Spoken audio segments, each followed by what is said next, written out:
Investors in Apple stock are still holding their breath. Apple's much-awaited earnings report satiated investors who are clamoring for more cash from the company, but the report did little to address investors' lingering concerns about slowing iPhone sales, falling gross margins, and a lack of innovation. By now, you probably know the details, but I'll run you through them again quickly. Apple reported its first profit drop in a decade. Gross profit margins fell in the first 3 months of the year, and the company forecasted margins could shrink further in the current quarter. More customers are buying cheaper, older iPhones and iPad minis that aren't as profitable as regular iPads. What's more, investors eager for new Apple products will have to wait until the fall. Cushioning this less than stellar report, the company increased its dividend by 15% and said it will spend $60 billion to buy back more of its stock. Apple stock has tumbled over 40% since reaching an all-time high last September of over $700 a share. Investors are concerned competitors are stealing market share in sales. In order to compete and tap new customers, Apple is selling products at lower prices, hurting profits.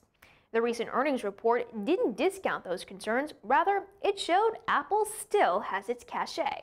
But keeping that cachet is a whole different ballgame. Apple is buying time with investors by paying them a juicier dividend and buying back stock until it launches new products. That should help stabilize the stock. But the major question still outstanding is whether Apple will be able to keep its technology edge over the longer term. It's starting to sacrifice profit for sales to gain more market share with the iPad mini. This trend will likely increase with a lower-end iPhone rumored to be launched later this year. Competition aside, Apple is maturing. We've seen this movie before with so many other tech companies: Microsoft, Motorola, Yahoo, Dell, the list goes on. All of these companies created popular products that people loved, but growth eventually faltered as competition came in. The companies failed to evolve or roll out new products that were as good or better than their core products. Apple has something up its sleeve. We don't know what it is and whether it will be a game changer. If Apple's product launch this fall is simply a mediocre iPhone refresh, that won't do the trick. That said, Apple isn't Dell. While the growth story appears to be slowing, it's not over, though its price-earnings ratio would have you think it is. Apple still has a lot of things going for it. Number 1, people still like their products. Number 2, Apple has a strong ecosystem. That is, consumers can access the same content, songs, movies they've downloaded across Apple products, whether it's the iPhone, iPad, or Mac.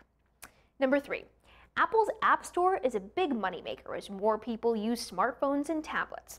And number 4, there's still room to grow in emerging markets, particularly in China. So if you're looking for a stock that will produce steady profits in the near term with a reasonable dividend, then Apple's a good bet. But if you're looking for a big growth stock, well, jury's still out on whether this tech darling can reinvent itself again. For the Wall Street Report, I'm Jennifer Schonberger.